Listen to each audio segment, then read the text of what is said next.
हाल ही में जारी पुलिस विभाग की ट्रांसफर सूची एक सामान्य प्रशासनिक आदेश हो सकती थी, लेकिन इसे पढ़ते ही साफ हो जाता है कि यह सिर्फ तबादलों की सूची नहीं है। यह उन संकेतों का दस्तावेज है जिससे पता चलता है कि व्यवस्था कैसे काम करती है और क्या क्या छोड़ देती है। नमस्ते, सुशांत गौतम नाम है हमारा।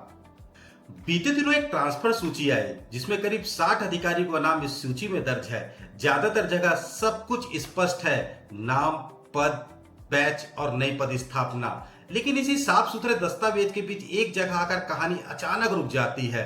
क्रमांक 33, 34 और 35, इसे आप पहले देखिए। यहाँ एएसपी अधिकारियों के नाम तो हैं, पद भी हैं, लेकिन बैच का जिक्र नहीं है। सवाल यह नहीं कि बैच क्यों नहीं लिखा गया, सवाल यह है कि जब बाकी सबका लिखा गया है तो इन तीनों नाम को अलग क्यों रखा गया है। यह वही बिंदु है जहां एक सरकारी आदेश सवाल पैदा करता है। क्या यह महज तकनीकी चूक है या फिर ऐसा मान लिया गया है कि कुछ जानकारियां बताने लायक नहीं रह गई हैं।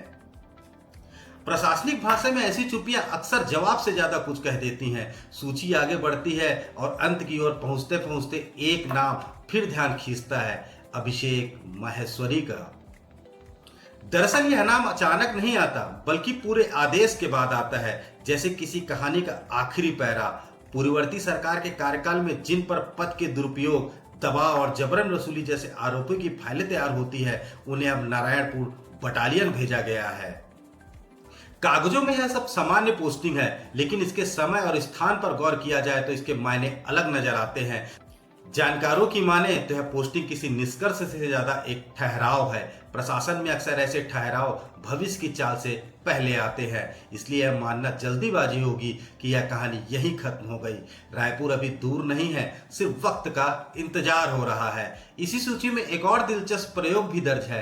राजनांदगांव शहर में एक ही सीएसपी के पद पर 2 डीएसपी तैनात कर दिए गए हैं। यह प्रयोग व्यवस्था की क्षमता बढ़ाने के नाम पर है, यह संतुलन साधने की कोशिश। यह आने वाला तो वक्त ही बताएगा, लेकिन इतना तय है कि ऐसे फैसले कई सारे सवाल छोड़ जाते हैं।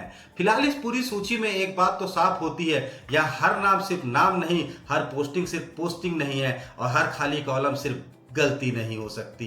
प्रशासनिक आदेशों को अगर ध्यान से पढ़ा जाए तो वे सिर्फ तबादले नहीं बताते, बल्कि यह भी दिखाते हैं कि व्यवस्था किसे आगे बढ़ा रही है, किसे रोक रही है और किसे फिलहाल इंतजार में रख रही है।